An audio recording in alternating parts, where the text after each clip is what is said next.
Entonces, en conclusión, ¿no? El tema de la educación es básicamente el de entenderla como una suma de cosas para que sea tal.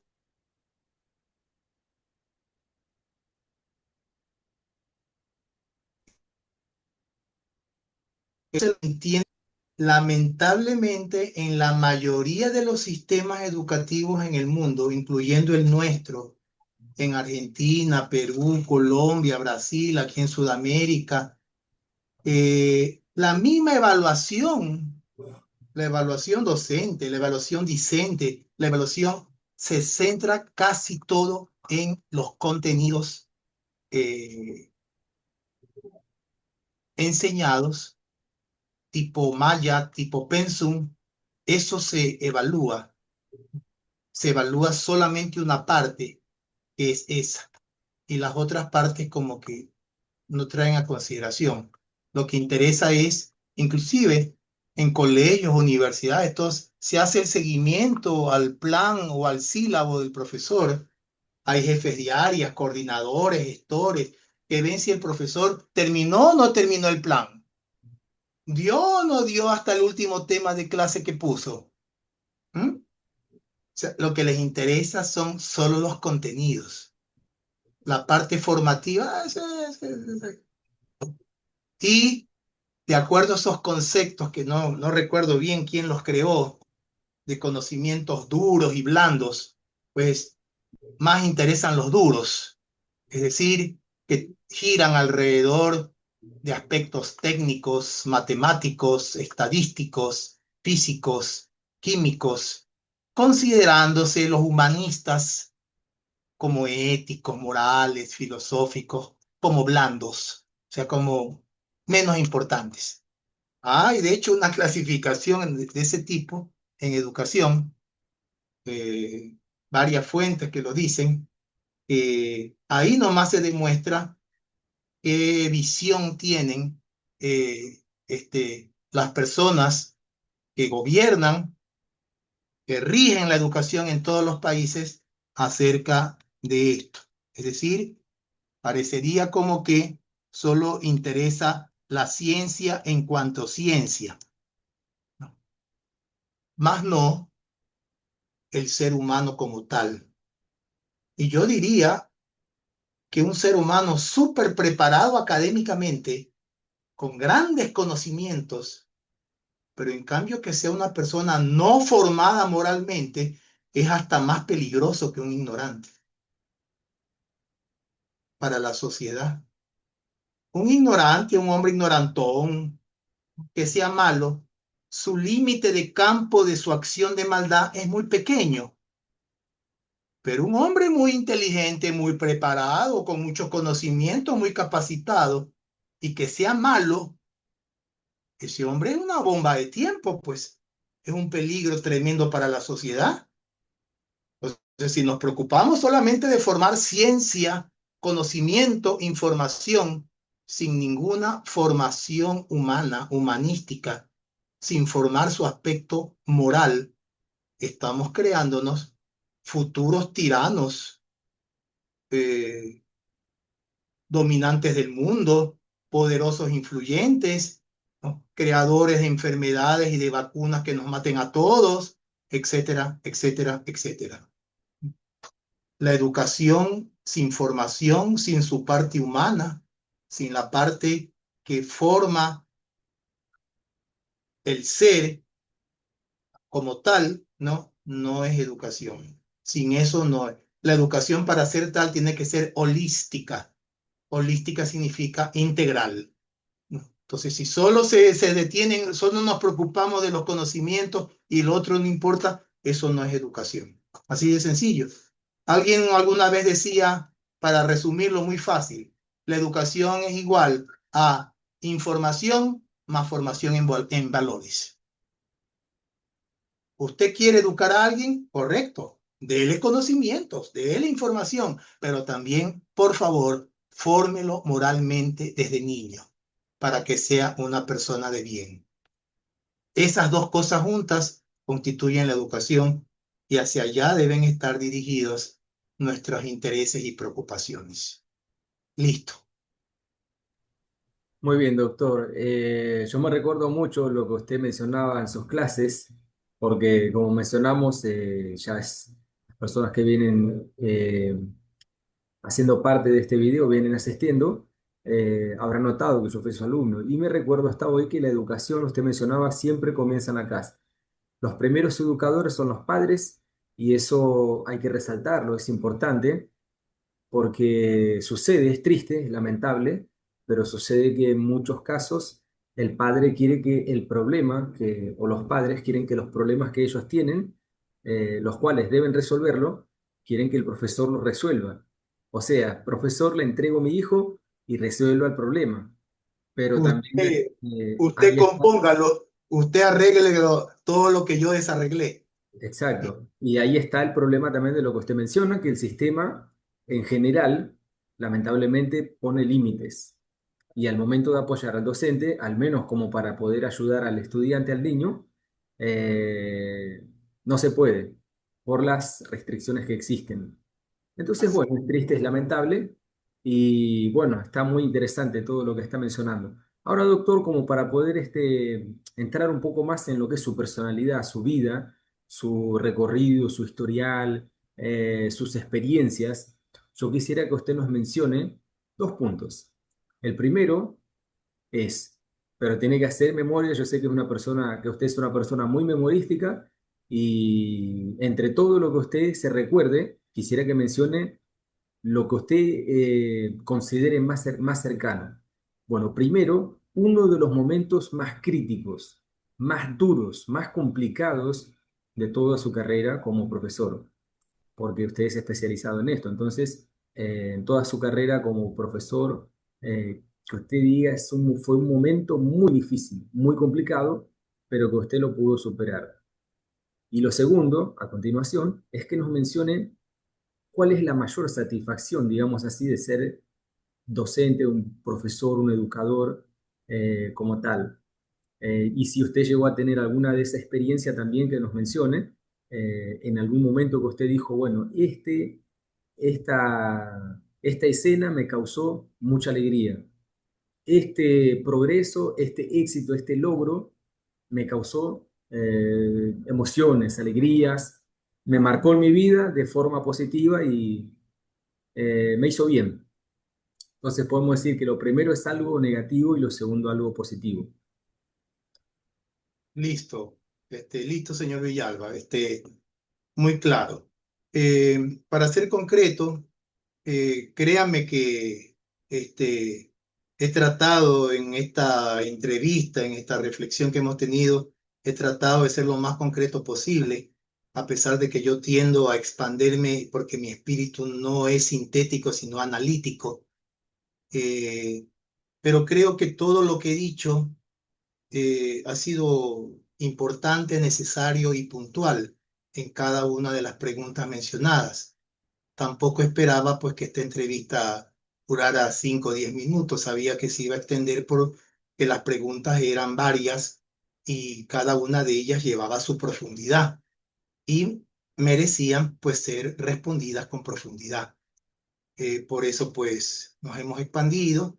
Hemos tenido también el problemita tecnológico de que las sesiones Zoom particulares duran solo 45 minutos, ¿no? Y ya llevamos más de 2 horas aquí, entonces hemos tenido que estar cortando y volviendo a empezar.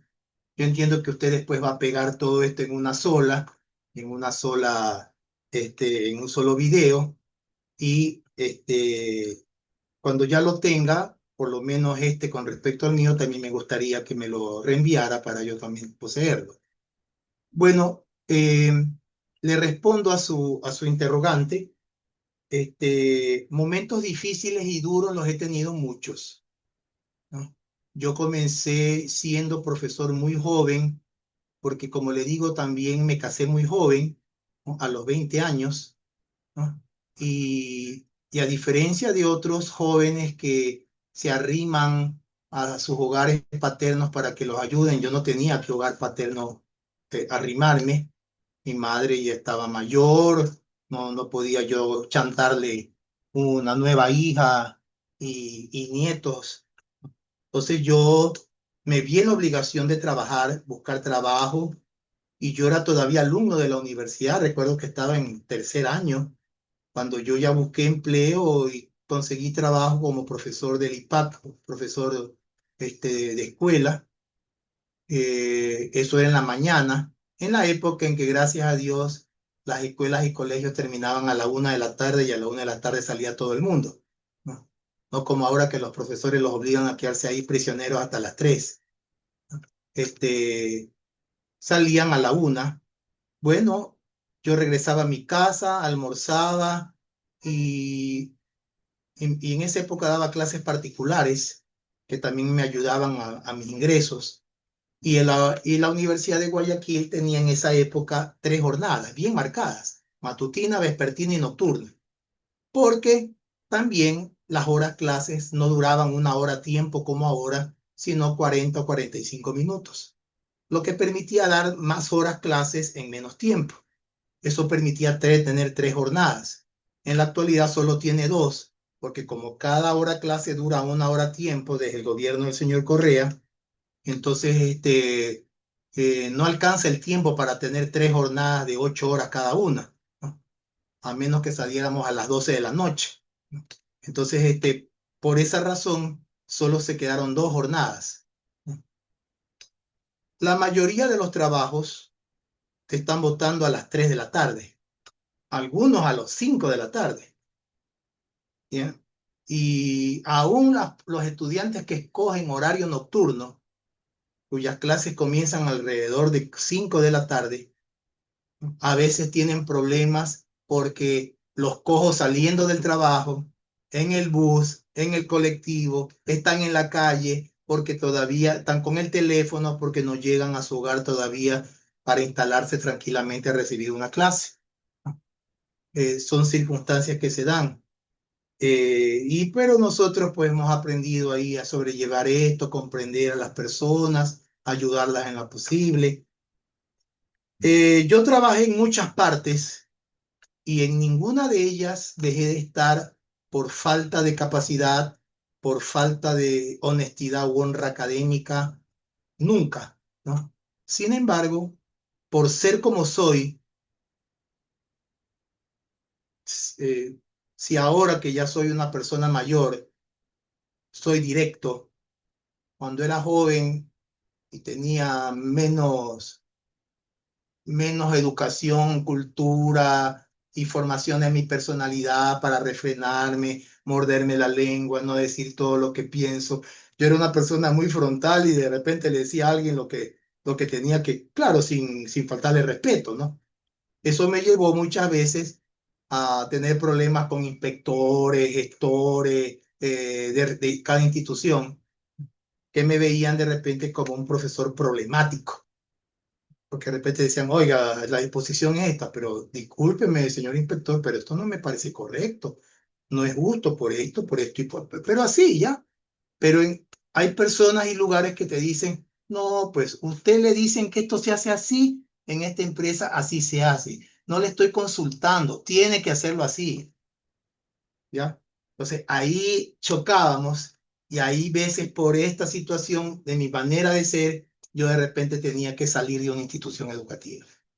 Eso me pasó en algún par de ocasiones, lo que me complicó la vida porque yo, obviamente, yo tenía una familia que mantener, este, pero gracias a Dios, a mi humilde capacidad y trabajo, y en todas partes que yo iba a aplicar me pedían una clase demostrativa y les gustaba, y mi relación con los estudiantes y todo. En realidad, nunca estuve, por así decirlo, ni un año desocupado. Siempre tuve trabajo, siempre tuve la posibilidad de acceder. Sin embargo, salir de un lugar en el que tú crees que estás haciendo bien las cosas y en el que estás trabajando bien y que no te queda otra que quedarte, pero renunciar a tus valores y tus principios, o salirte y tener que salirte o tener que escuchar que te digan gracias, pero usted es una persona muy capaz, muy profesional,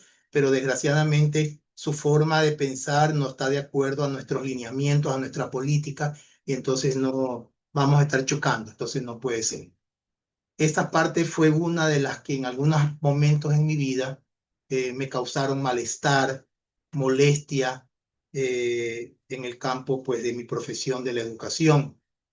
Este, mm, Eso básicamente eh, sería, ¿no? Lo negativo. Lo positivo, sobre todo, más allá de todito los certificados, diplomas que me ha dado la universidad, la facultad, los colegios, que los tengo un montón, hasta guardados y encarpetados porque no me alcanza pared para poner tantos. Todos los años la evaluación docente hace de que yo tenga siempre un promedio de 99,60 para arriba. Mis estudiantes me evalúan todos positivamente, mis directivos, mis coevaluadores, mi evaluación nunca ha bajado de 99,70 70%.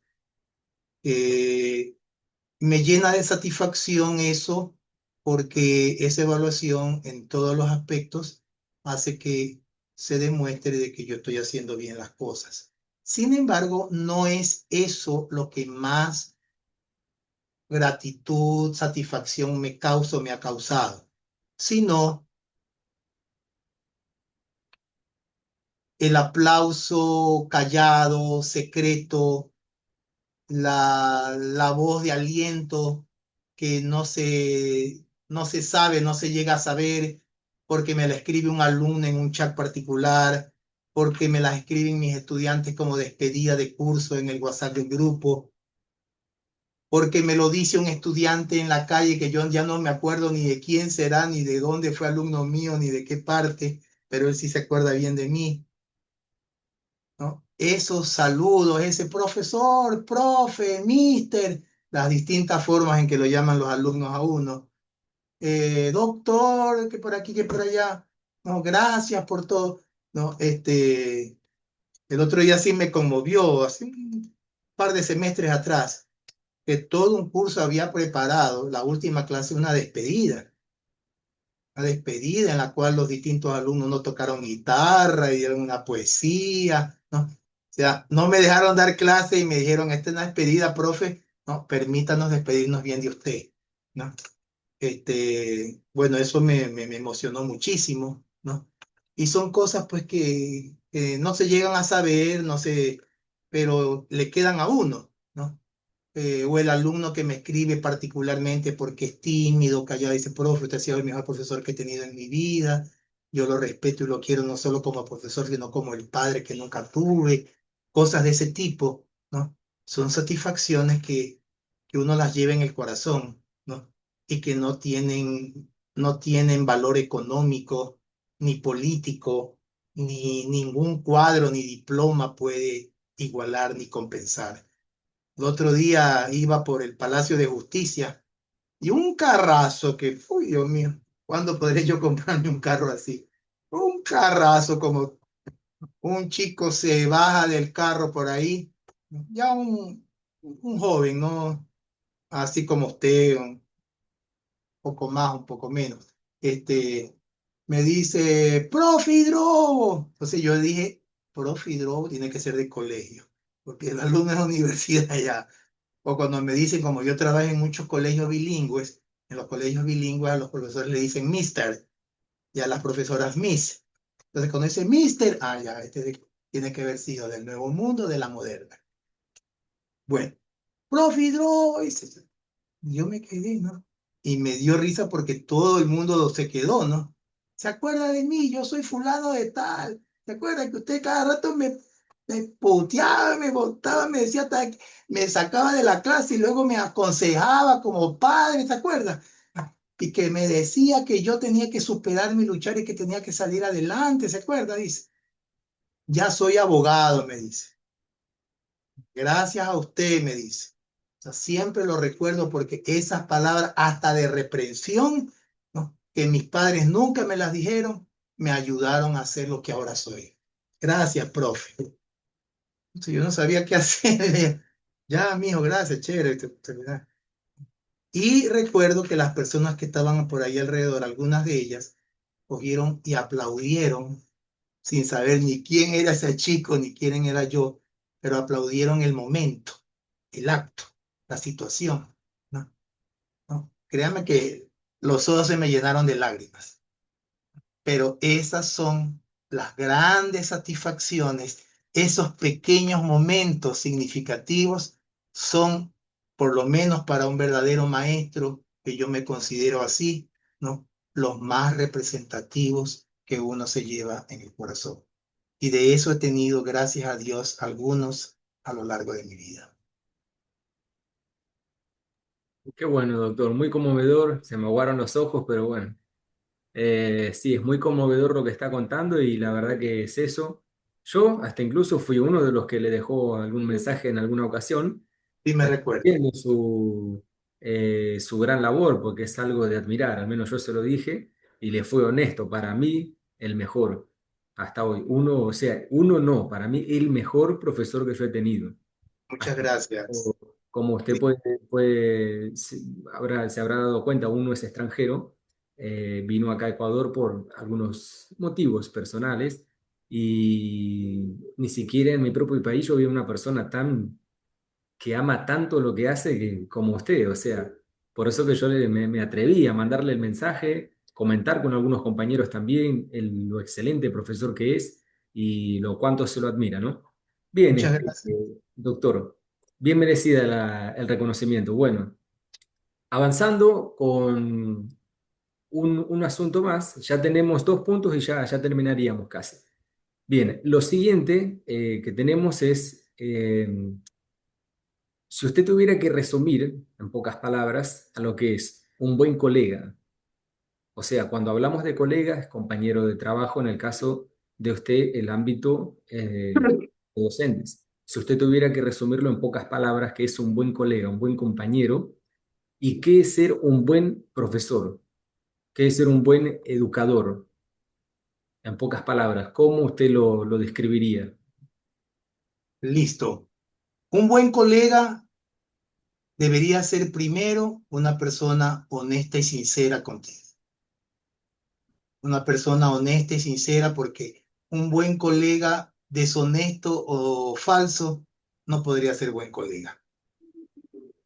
Yo, entre todos mis colegas de trabajo, en el sentido general, como compañeros de trabajo, eh, rescato algunos como verdaderos colegas, primero por su honestidad, por su sinceridad, y segundo por ese afán, naturalidad y deseo de ayuda en cualquier momento al colega, al compañero cuando lo necesita. Eh, Así como los estudiantes tienen un chat entre ellos, un chat con los profesores, los profesores también tenemos un chat de profesores por carrera. Y ahí es cuando uno se da cuenta quién es quién. Porque de repente viene una compañera y dicen, profe, disculpen, ¿alguien sabe cómo entrar a la página tal que no puedo? No, no. Silencio. Hasta los que son de informática que están ahí, que serían los... Bueno, también puede ser que no lo hayan leído en ese momento, pero a veces pasan horas y nadie le contesta a esa persona. Y bueno, y uno que sabe un poco de eso le dice, compañera, yo creo que tiene que entrar primero por esta parte de aquí, luego busque tal parte, ahí le hace clic, se le abre esa ventanita y ahí ingrese ahí y ahí ya usted puede ingresar. Entonces, ya, gracias, doctor. Ya. Eso somos contados con los dedos de una mano en un chat de más de 30, 40 profesores. ¿Ya? Y viceversa. ¿No? Y hay otros que en cambio lo hacen, pero particularmente, porque tal vez en parte porque como es cada uno, ¿no? Entonces, Hidro te las canta a quien sea, puede ser decano, rector y todo, porque yo soy profesor antiguo, principal con nombramiento, ya mismo me jubilo, a mí ya no me pueden tocar. Y si me dicen gracias, los que me están es simplemente jubilando y ya me tienen que pagar mi jubilación y se acabó. O sea, yo no dependo de que tengo que estar, ay, señor decano, señor rector, no, y tómate la foto con el cartón, y tómate la foto con el otro, y tómate, no.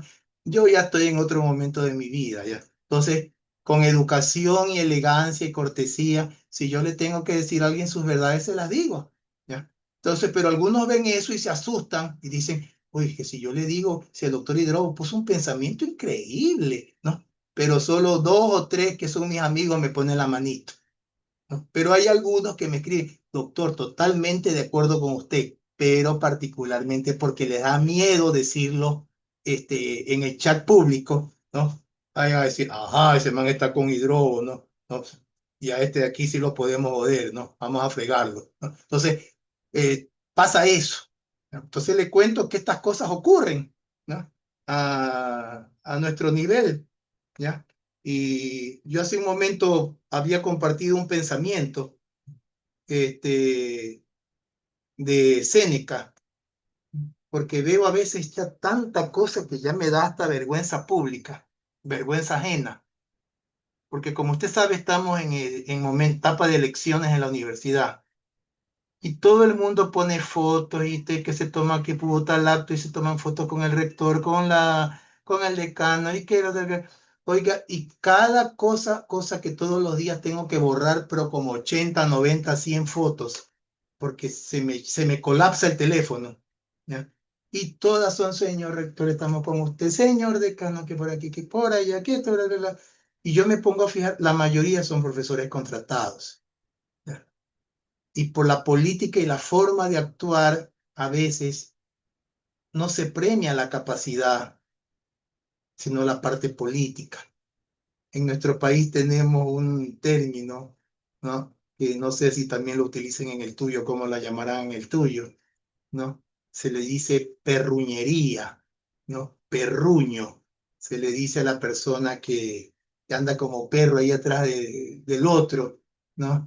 Otro le dicen lamezuelas, qué sé yo, hay para distintas maneras, ¿no? Este, Créanme que a veces da vergüenza ajena al extremo que llevan algunas personas. Pues puse un pensamiento de Séneca al respecto, ¿no? Entonces, para no decirlo yo, a veces me busco algún pensamiento de algunos otros filósofos, ¿no? Bueno, le digo, vayan a reclamarle a Séneca porque fue el que lo dije, no lo dije yo. Y el pensamiento que compartí hoy día fue este, que dice, qué bueno es no necesitar tanto de algo que nos obligue a perder hasta nuestra dignidad por aquello. Qué bueno, ¿no? No sé si tenga la posibilidad de compartir. Qué bueno es no necesitar tanto de algo que nos obligue a perder hasta nuestra dignidad por aquello. Séneca. Es muy bueno, ¿no? Ojalá nunca nadie llegara a necesitar tanto de algo que tuviera que verse obligado a perder su dignidad, a olvidar sus principios por la necesidad de ese algo. No es fácil. No, no, yo sé que no es fácil, porque cada situación, cada persona, cada, cada caso es único, pero que algo me obligue a mí a irme en contra de mis principios o a perder mi dignidad y convertirme en una persona servil, rastrera, ¿no? Yo no lo, por lo menos yo no lo podría aceptar, ¿no? No lo acepté ni siquiera cuando era joven, peor ahora lo voy a aceptar. Entonces, lo compartí en el grupo, ¿no? Y ahí al que le caiga el guante, que se lo chante, ya, porque igual lo dijo Séneca, ¿no? Yo igual así, yo de cuando en cuando mando mis pullas ahí. Por eso es que hay muchos que dicen, no, no, ya está totalmente de acuerdo con usted, doctor Hidrobo, pero particularmente. Solo uno que otro, ¿no? Se atreven a ponerme ahí una manito por ahí de vez en cuando. Entonces, buen colega es persona honesta, persona sincera y persona dispuesta a ayudar ayudar a los demás si está en tu capacidad hacerlo, así como te gusta o que te gustaría que te ayuden cuando tú tienes esa necesidad. Yo diría que esas son las dos características de un buen colega. En cuanto a buen docente, buen profesor, lo primerito fue de lo que hablamos. Un profesor, lo primero que tiene que tener es vocación. Si no tiene eso, difícil que lo demás suba. O sea, podrá tener otras cosas, pero si no tiene vocación, no ama lo que hace, no se metió en a ser educador porque ama la educación, porque le gusta enseñar, porque le gusta guiar a los niños y a los jóvenes. Si no tiene eso, es como dice Pablo en sus cartas, ¿no? Podemos tener fe y podemos tener el Espíritu Santo, que podemos decirle a este monte, levántate y ponte allá y todo, pero si no tenemos caridad, si no tenemos amor, no tenemos nada.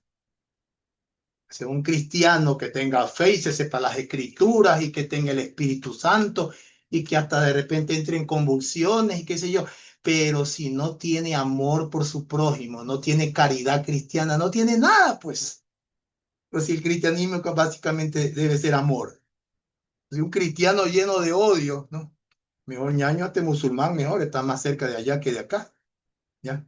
Entonces, profesor sin vocación no cabe. Segundo, pero a esa vocación hay que ayudarla con preparación. Todo buen profesor tiene la obligación de prepararse, de prepararse. Y ojo que hay varios tipos de educación, pero la más importante de todas es la autoeducación. El gran psicólogo norteamericano y psicopedagogo Carl Rogers decía, en el fondo, toda educación es una autoeducación. Porque hasta cuando otro te quiere enseñar, tú tienes que querer que te enseñe. Abrirle las ventanas de tu mente y tu alma para decir, por favor, enséñame. Pero si tú no quieres y cierras la ventana, ese señor se puede parar de cabeza y todo y no va a llegar a ti porque tú le cerraste. En el fondo, toda educación es una autoeducación que implica una autodisciplina, que implica una autoexigencia. ¿Por qué hay alumnos que cuando se gradúen de licenciados sabrán más que otros? Pero si todos recibieron las mismas clases, a todos se les mandó las mismas tareas, todos les mandaron a leer los mismos PDFs, a todos les mandaron a hacer los mismos resúmenes, todos les tomaron los mismos exámenes. ¿Cómo es que el licenciado Villalba sabe más que el licenciado Ortega? Porque el licenciado Villalba se fue más allá de lo mínimo que el sistema le obligaba. O sea, hay alumnos que dicen, me mandaron este deber, hago el deber. Y si me lo hace la inteligencia artificial, mejor. Me mandaron esta investigación, investigo. Mientras que hay otro que dice, el profesor dio clase, anoté la clase y ya está la clase pasada, ya la atendí. Estoy cumpliendo. Hay otros que ni eso, ni eso. Pero ya, vamos a esos. Pero habrán otros que dicen, oye, este tema fue súper interesante. Lo voy a profundizar por mi cuenta. El doctor hoy día nos habló de esto. Pero obviamente tiene que haber mucho más sobre este tema de lo que nos habló él. No va a poder darnos todito sobre esto. Me voy a meter a investigar yo por mi cuenta más sobre eso. Desde ese momento usted decidió saber más que los demás. Y así, entonces, lo primero es vocación, lo segundo es preparación, autoformación, autoeducación, que es lo más importante. Todo lo que yo humildemente sé, por lo menos el 50%, si no es más, yo lo aprendí por mi propia cuenta. Lo profundicé y lo investigué por mí mismo. Por eso, en la facultad hay o hubo algunos doctores en filosofía, pero no todos saben tanta filosofía como yo. Pero si son de la misma promoción, si son de la... La diferencia está en lo que tú decides leer, estudiar e investigar por tu cuenta. Entonces, esa es la segunda parte. La tercera parte es que, aparte de tu preparación en aquello que tú sabes, que es tu parte, por ejemplo, tú eres de historia o tú eres de FIMA, se supone que lo que tú más debes saber es de eso, porque esa es tu especialización. Tú, si te vas a graduar de licenciado en historia, tú en el noveno semestre ya tienes que ser prácticamente un historiador. Si te metiste a estudiar FIMA, tú tienes que ser un físico matemático cuando termines. Tienes que ser un experto en aquello en lo que escogiste. Pero cuarto, por solo hecho de ser docente, de ser licenciado en educación, de ser profesor, la profesión de profesor te obliga a saber no solo de tu especialización, sino tener una amplia cultura general. Y como les digo a mis alumnos, no es que quiero que sean todólogos, quiero que sean pocólogos. O sea, que de todo sepan aunque sea un poco. Yo puedo hablar de física cuántica y yo no soy físico ni especializado en eso. Pero ¿quién me impide leer e investigar un poco sobre ese tema para tener conocimiento y poder opinar o decir algo? Yo no soy médico, pero sé bastante de farmacología porque cada vez que hasta cuando me mandan un remedio me dice, aquí le mando esta Voltaren. Yo me meto a ver qué es Voltaren. Diclofenaco sódico. Diclofenaco sódico potásico. Es un tipo de antiinflamatorio y analgésico del tipo de AINES que se utiliza para dolores, golpes, dolores reumáticos, artríticos, pero está contraindicado contra las personas que sufren de hipertensión arterial, tomarlo con cuidado, genera tales y tales efectos secundarios y no debe utilizarse en caso, por ejemplo, de dengue hemorrágico, porque puede provocar mayor cantidad de sangrado. ¿Necesitaba yo ser médico para saber eso? No, simplemente lo consulté un día, me demoré 10 minutos, lo asimilé, lo analicé y se me quedó en mi memoria. Y yo puedo hablar o no, mejor es la Voltaren, no, mejor es la Cataflán. Ñaño, ñaño. Tienen el mismo componente, lo único que cambia es el nombre comercial, pero genéricamente son diclofenaco sódico potásico. Alguna vez yo hablaba, no sé qué, de este asunto, y me dice, oye, ¿usted es doctor en medicina? Es que quiero que... No, no, no, yo soy doctor en filosofía. ¿Y cómo sabe tanto de eso? ¿Quién me lo impide? ¿Quién le impide a usted saber astronomía? Sobre todo ahora en nuestros tiempos. Esa es la paradoja de nuestros tiempos. Nunca como antes en toda la historia del mundo hemos tenido tanto acceso a la información y hemos tenido tan poco conocimiento. Es ridículo. Usted prácticamente tiene toda la información en dos botones y sin embargo, usted se mete al celular a pasar el tiempo ahí viendo las redes sociales. Un desperdicio terrible. ¿Ya? Entonces, el Internet no es malo, depende cómo lo utilice. ¿No? La inteligencia artificial no es mala, depende cómo la utilice. Entonces, hay que saber utilizarla con sabiduría. Eh, por último, quinta característica, todo buen docente debe tener conocimientos de pedagogía, didáctica y psicopedagogía. El profesor debe saber no solo enseñar, sino cómo enseñar. Bien, y entonces yo considero que esos 5 aspectos son fundamentales en lo que corresponde a un buen docente. Pero lo primero y más importante es la vocación. El docente, en realidad la vocación debe estar en todas las profesiones, ¿no? Yo no entiendo una persona estudiando medicina que no tenga vocación para la medicina, ¿no? Y así sucesivamente. Uno tiene que estudiar aquello para lo cual siente, se ve a sí mismo, ¿no? Trabajando en esa profesión. Ya es menos común, a veces ocurría antes, ¿no? De que los hijos se metían a estudiar algo por presión de los padres, ¿no? Lo cual no siempre podía ser malo si es que correspondía a una cierta tradición familiar donde el hijo se podía apoyar, familia de abogados, ¿no? Abuelo abogado, padre abogado, pues el hijo también debería ser abogado, tienen hasta un estudio jurídico, como que tiene cierto sentido, pero si alguno de esos hijos no quiere ser abogado, pues no, no es que está traicionando a la familia ni nada de eso, sino que déjelo que estudie aquello que realmente quiere. He conocido personas a lo largo de mi vida, educadores, educadoras, ya adultos, mayores, que han confesado públicamente que ellos recién descubrieron su verdadera vocación en la educación después de haber estudiado y terminado hasta 2 o 3 carreras. Eso lo escuché alguna vez de la rectora de una universidad, si mal no recuerdo, la rectora en ese entonces de la Universidad Casa Grande, una universidad importante en nuestro medio particular.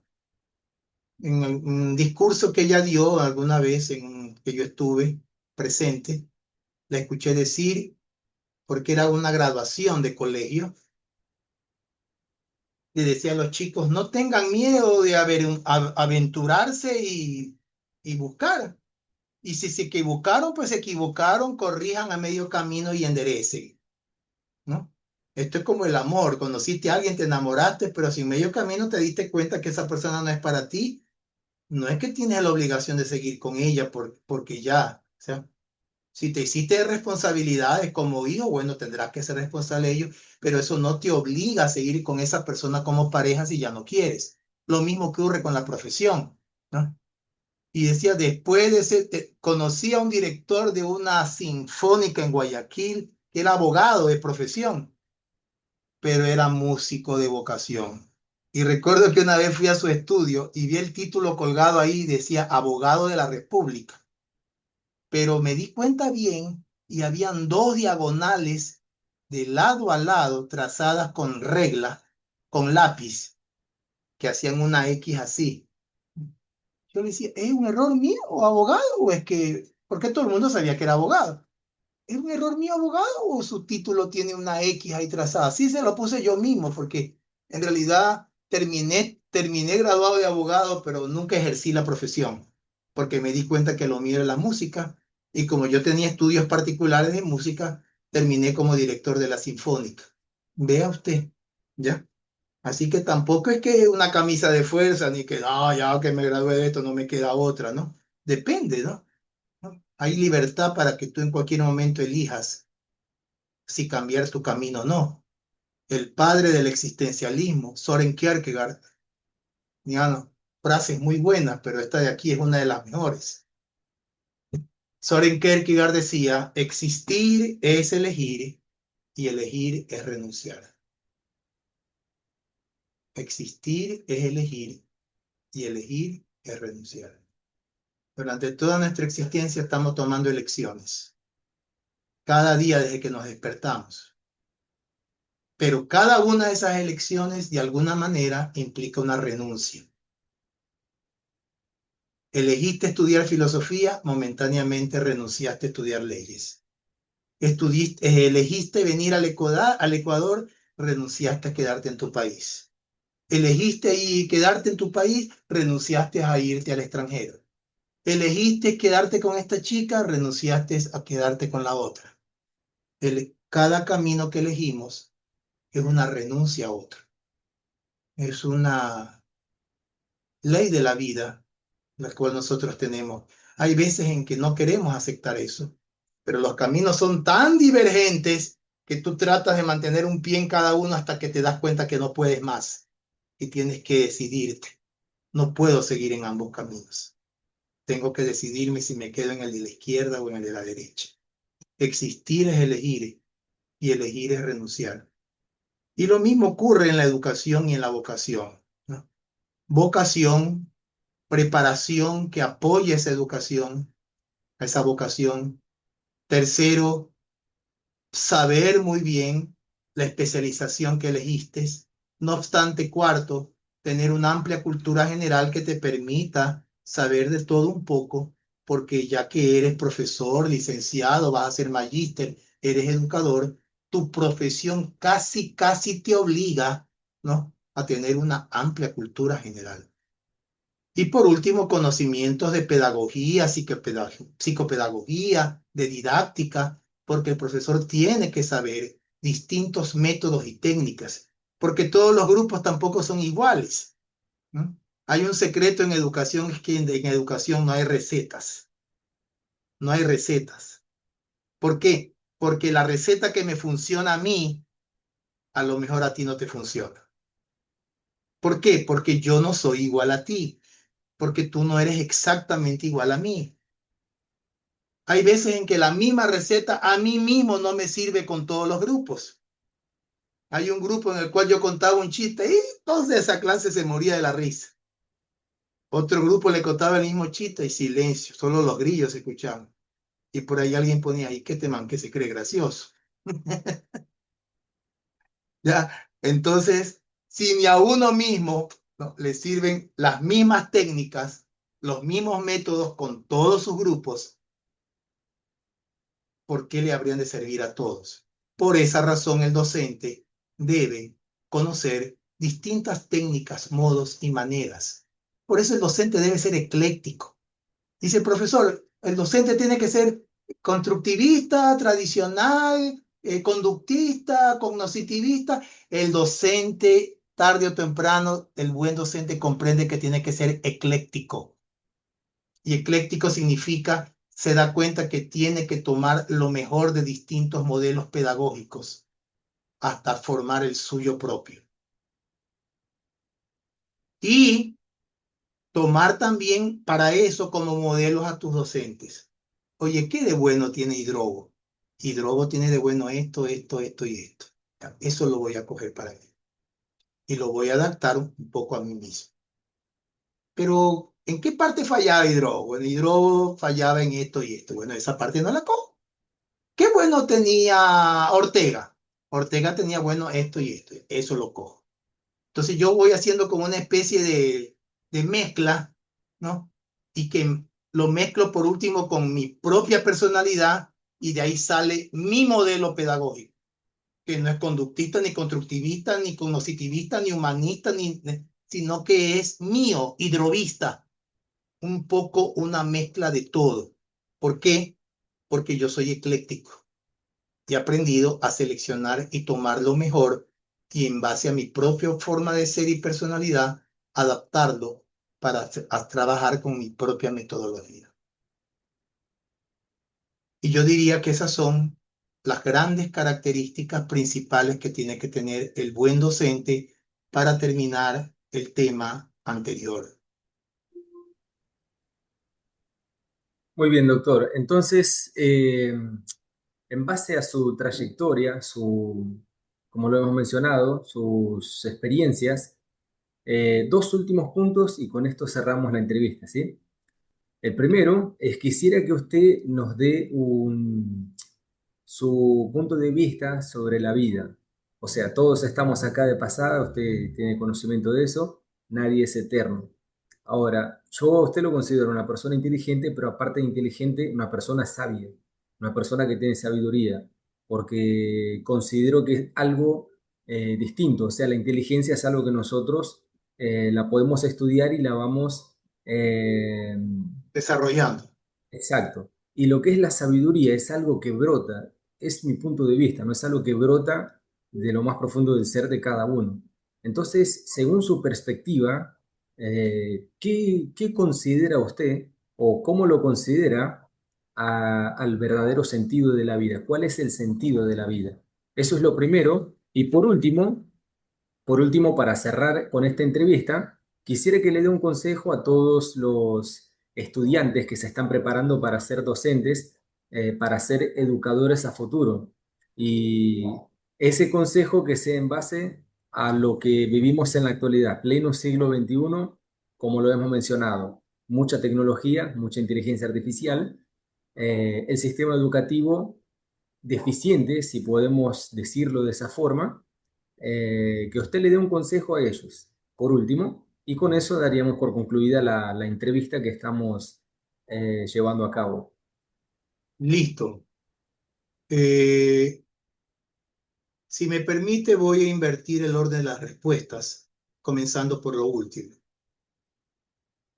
Mi mayor consejo para los estudiantes que están en el proceso de convertirse en docentes, maestros, maestras, licenciados, licenciadas en educación y después hasta donde ellos quieran llegar, es que siempre se autoexaminen si tienen la llama encendida o no.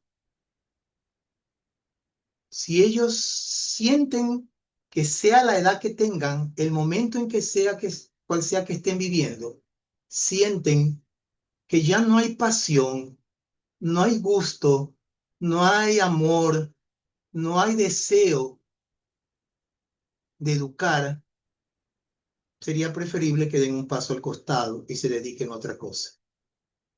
Porque sería terrible, ¿no? Casi tan terrible como vivir al lado de una persona que no se ama, que ya se dejó de amar, vivir una farsa. La educación se parece mucho al amor en muchos aspectos. En primer lugar, porque para educar hay que amar, hay que amar. No se puede educar con odio. No existe educación con odio. La educación, por su propia esencia, es amor, porque es entregar algo de ti, parte de ti, compartirlo, ¿no?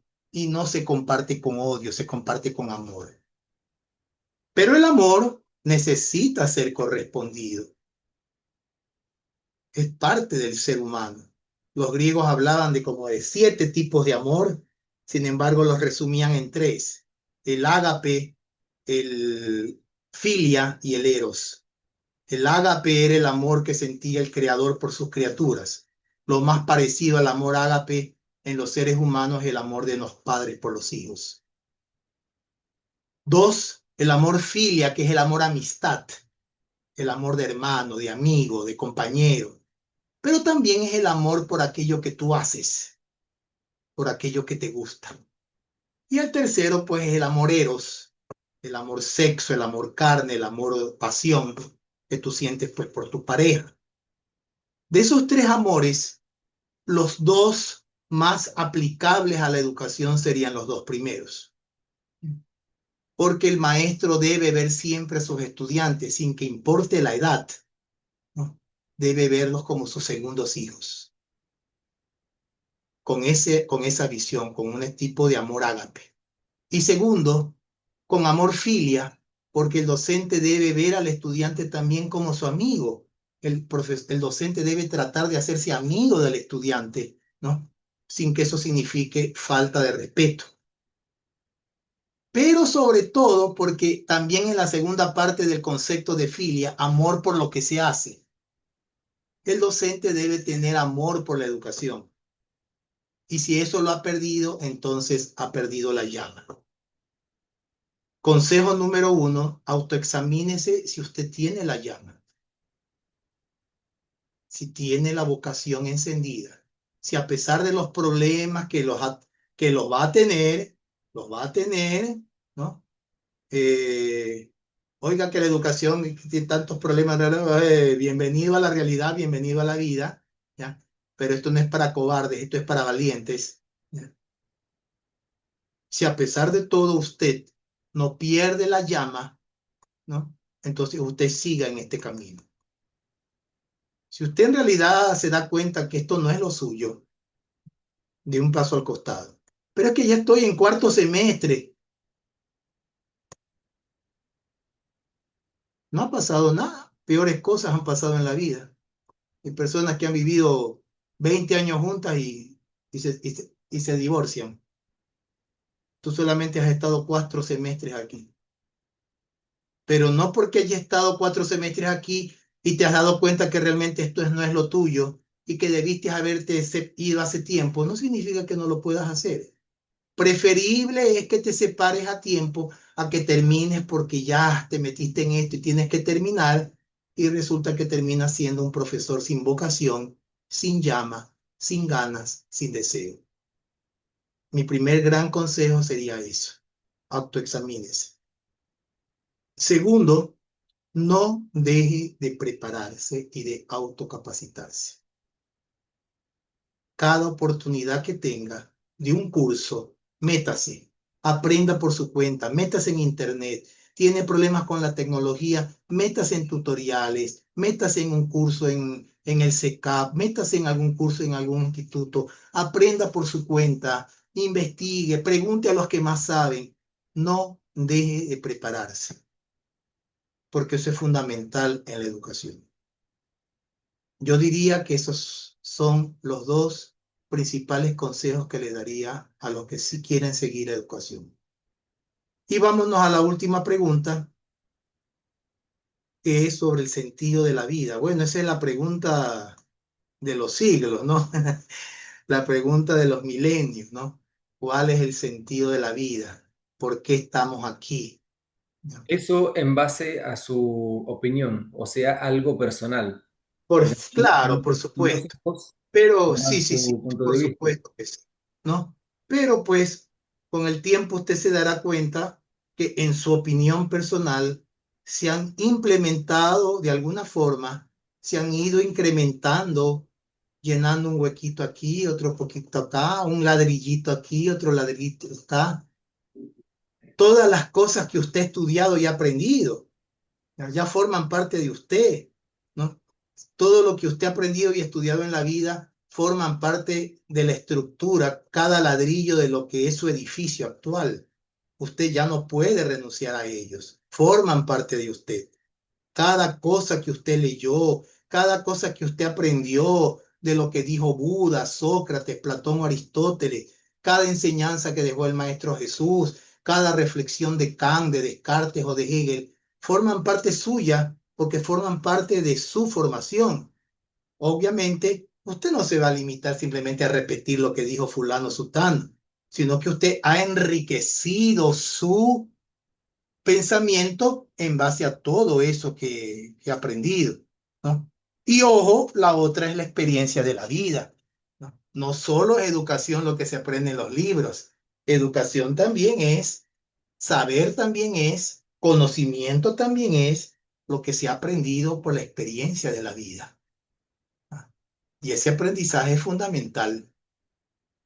Los antiguos consideraban, refiriéndome a su reflexión anterior entre inteligencia y sabiduría, los antiguos consideraban que la sabiduría provenía más de la experiencia y el aprendizaje de la vida que de los libros. Que la inteligencia provenía más de los estudios, pero la sabiduría más de la experiencia de la vida. Yo diría que depende un poco de ambas. Eso es lo que llamamos el saber filosófico, la suma del conocimiento natural o espontáneo que se aprende en la vida, más la suma del conocimiento científico que se aprende en los libros. Una reflexión sobre lo que se ha aprendido en la vida, más lo que se ha aprendido en los libros. A eso le llamamos el saber filosófico. Y el saber filosófico a mí me dice que la vida, que el sentido de la vida ha sido, es y será un aprendizaje, una escuela.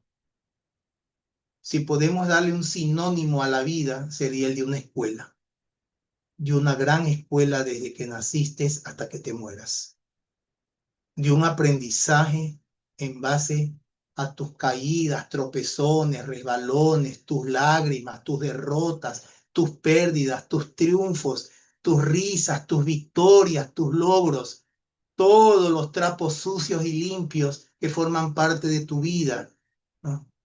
Todo lo que lograste vivir, experimentar, aprender en la vida, ese es el propósito de tu vida. Para mí, el propósito de la vida en general es que nosotros venimos a esta vida a aprender. Pero que ese aprendizaje no es igual para todos, porque posiblemente algunos hayamos venido a aprender más algo de un aspecto que otros. Tal vez nuestro espíritu, alma, conciencia, mente, como querramos llamarle, ¿no? Esa parte inmaterial o espiritual que nos define, en la cual por lo menos yo creo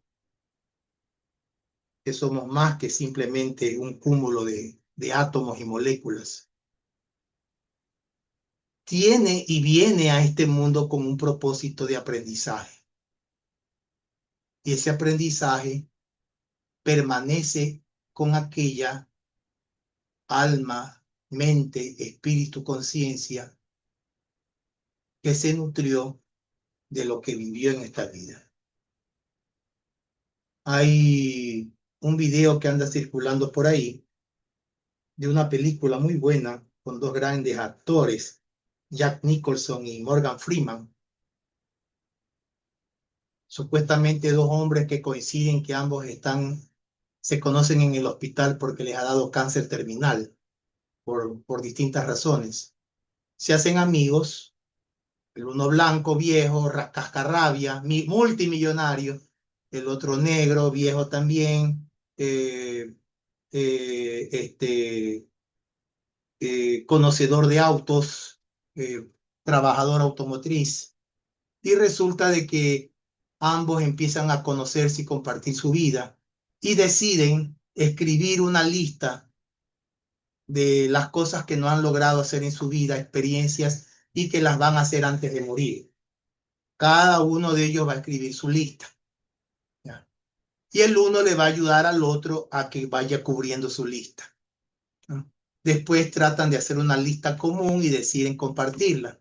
Y de eso se trata la película. En una de esas, porque el uno le había dicho al otro que siempre había querido conocer las pirámides, el viejo millonario Cacarrabia se lo llevó a Egipto y estaban ahí cenando frente a las pirámides. Y el otro le dice, ¿sí sabes que los egipcios no consideraban a la muerte algo malo? ¿No? Porque a diferencia del viejo blanco, el viejo negro había aceptado su pronta muerte con sabiduría. El otro no la aceptaba, estaba en proceso de negación, de rechazo. Entonces le dice, bueno, pero ya, pues, tómalo con calma, o sea, tú tienes y has tenido 1000 veces más que yo, ¿no? Has disfrutado la vida muy, y sin embargo, yo estoy más tranquilo que tú. Entonces le dice, ¿sabes que los egipcios sostenían que cuando el hombre moría su alma llegada y los dioses le hacían dos preguntas? Y de acuerdo a la respuesta que el hombre daba, los dioses le permitían entrar al cielo o no. Pero las preguntas no tenían nada que ver con pecados y que te habías ido. Las preguntas eran muy simples y profundas a la vez. Pregunta número uno. ¿Has tenido una vida plena y feliz?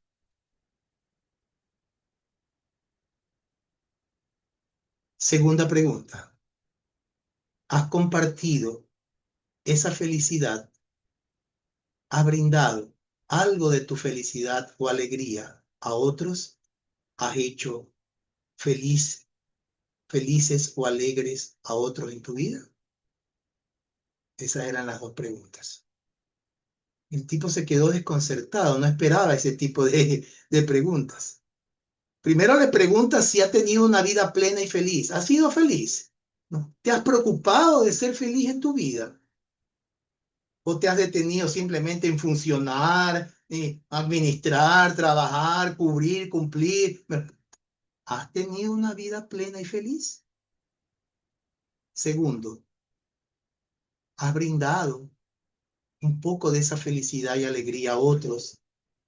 ¿Puedes decir que has hecho feliz o felices o alegres a otros?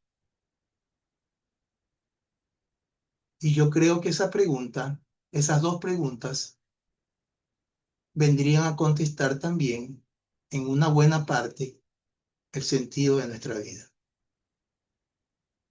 Que para mí, en parte es aprender, en buena parte. Y en el segundo, sin embargo, aprender a disfrutar y vivir, los muchos o pocos años de vida que nos haya tocado vivir. Aprender a reconocer lo bueno que tenemos, a pesar de lo malo, y a disfrutar de eso bueno que tuvimos. Agradecer por lo bueno que tuvimos, aunque tuvimos también cosas malas. A reconocer las pequeñas cosas y detalles que a veces no nos fijamos, que nos parece que son normales y que otros no tienen.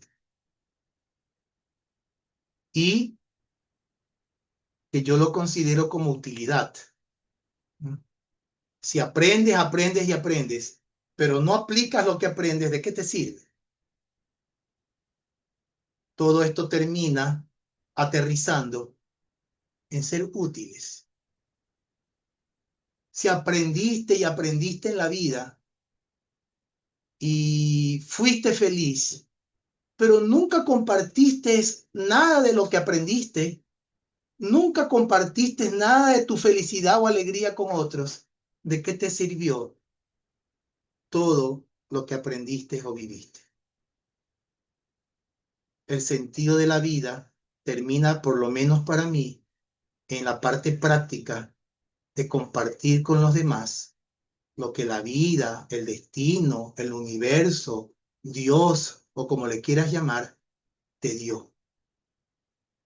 ¿Cuánto de lo que Dios te dio lo utilizaste no solo para ti, sino también para los demás? ¿Qué talentos de los que la vida, el destino, el universo, Dios te dieron, cuáles de esos talentos los utilizaste para el bien? ¿Cuál de las luces que Dios te dio, que la vida te dio, las utilizaste para iluminar el camino de otros que estaban oscuras? En eso aterriza, estimado Cristian, el sentido de la vida para mi humilde criterio. Muy bien, doctor de Lobo. Entonces, le agradezco muchísimo nuevamente por su entrevista, por habernos dado la oportunidad de poder conocer un poco más de su historia. La verdad es muy, muy interesante poder haberlo escuchado y no solamente yo, sino de repente las personas que lo consideran, que lo aprecian, van a ver esta entrevista por parte de repente, porque sí fue un poquito extensa, pero fue muy entretenido, muy bueno haber conocido parte de su historia, parte de su vida, y que esto quede para largo, digamos así.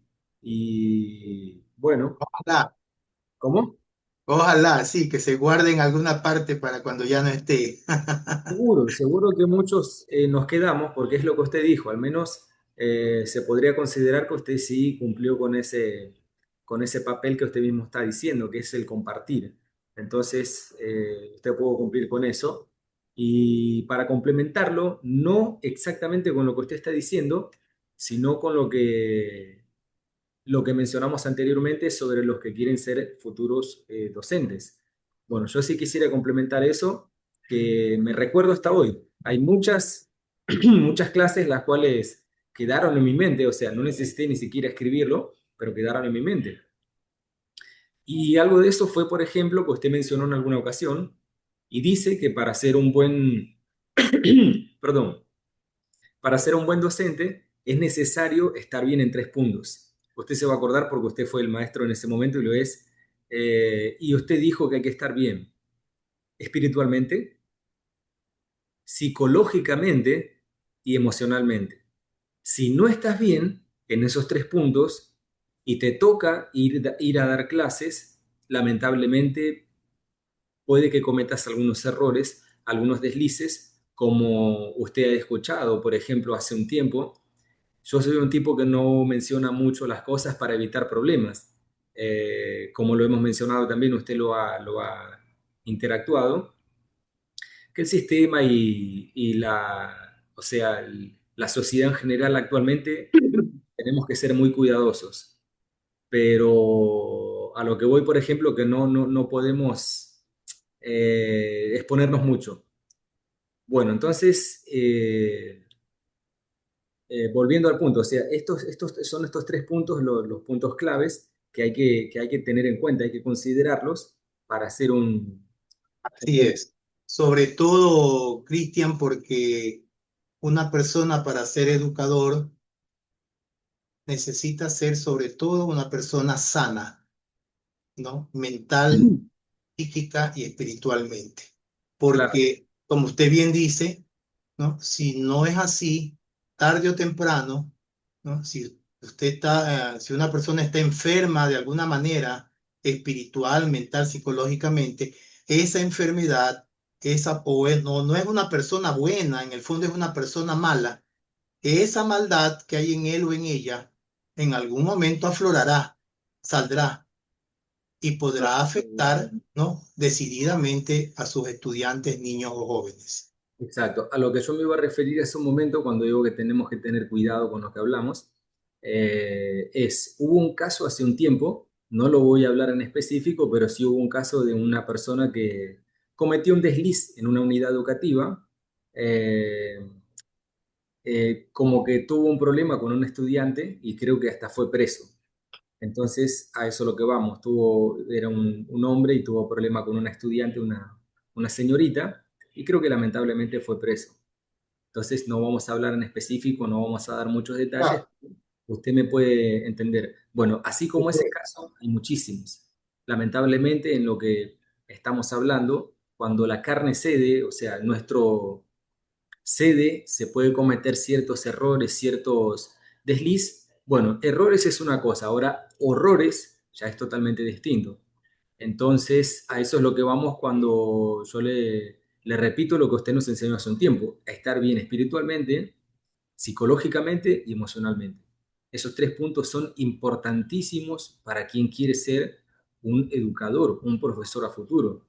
Y en Así es. algunas ocasiones usted mismo lo mencionó, que para eso también a veces tenemos que hacer ciertos sacrificios porque vamos a ser prácticamente una figura pública, una persona que va a ser vista por toda la sociedad y en cualquier momento te pueden apuntar el dedo. Por ejemplo, no está mal, bueno, yo en lo personal no soy alcohólico, no bebo en ningún tipo, o sea, no me gusta a mí, pero no está mal que un profesor de repente quiera disfrutarse de una cerveza, un vino en su casa, pero en el caso que ya sea un docente le va a tocar hacerlo un poco privado, porque si se comienza a divulgar, se comienza a exponer, como que no va a ser muy bien visto.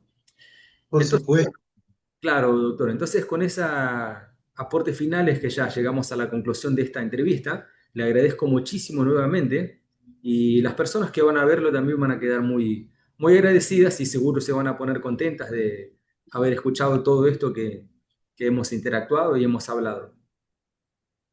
Bueno, muchas gracias por la oportunidad. Como dije, esto que usted acaba de mencionar hace un momento, también en algún momento se los expliqué. Hay una norma, una gran norma aplicada a la medicina y a la educación, que en latín los médicos cuando se van a graduar El llaman juramento. juramento a Hipócrates, el famoso primum non nocere, ¿no? El primum non nocere que significa lo primero es no hacer daño, ¿no? Si el Exacto. médico para curar, primero tiene que procurar no hacer más daño del que ya existe, ¿no? Porque si por ponerle la medicina lo termino matando primero al paciente, pues fallé, pues, ¿no? No puede ser que la medicina le termine haciendo más daño que bien al paciente. Lo primero es no hacer daño. En el campo de la educación es exactamente igual. O sea, lo primero que tiene que hacer el docente es evitar hacerle cualquier tipo de daño a su estudiante, ya sea física, psicológica, emocional o espiritualmente. Por eso es que en el fondo ninguna mala persona puede llegar a ser un buen docente, porque uno como docente, como maestro, maestra, termina siendo la proyección de lo que primero es como persona. Entonces, una vez más, agradeciéndote, Cristian, por esta entrevista, Sí. espero pues poder haber aportado con un granito de arena en este trabajo tuyo y te deseo el mayor de los éxitos. Espero y deseo que en algún momento tú puedas tomar la batuta, ¿no? Puedas tomar la antorcha, ¿no? Estoy seguro que lo vas a lograr ser porque necesitamos urgentemente de futuros grandes maestros como tú también lo vas a llegar a ser. Muchas gracias. Muchas gracias, doctor Hidrobo, entonces. Hasta otra ocasión. Muchas La gracias. participación. Nos vemos. Pase bien. Hasta luego.